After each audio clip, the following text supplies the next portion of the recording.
পরম করুণাময় অসন্ধান মালিক ইয়াউমিদ্দিন, যিনি বিচার দিনের মালিক। ইয়াকা না'বুদু ওয়া ইয়াকা নাস্তাইন, আমরা আপনার ইবাদত করি এবং আপনার কাছে সাহায্য চাই। ইহদিনাস সিরাতাল মুস্তাকিম, আমাদেরকে সহজ পথে পরিচালিত করুন। সিরাতাল লাযিনা আন'আমতা আলাইহিম,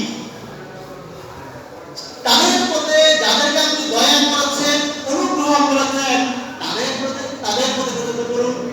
এইখানে আমার কয়েকটা কথা নবীর আদর্শ চাই, আদর্শ মতো যেটা ঘটে যায়, এই যে আল্লাহ এখানে বলে দিয়েছেন ওয়াইলিল মাগদুবি আলাইহিম ইহদিনাস সিরাতাল মুস্তাকিম সিরাতাল লাযিনা আন'আমতা আলাইহিম, তাদের পথ যাদের আপনি কি করেছেন, দয়া করেছেন, অনুগ্রহ করেছেন, তাদের পথে পরিচালিত করুন।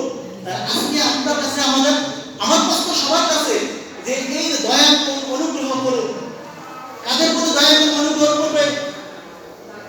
যারা অজ্ঞান থাকে তাদের পথে, যারা আপদে চলে ব্যাপদে চলে তাদের পথে।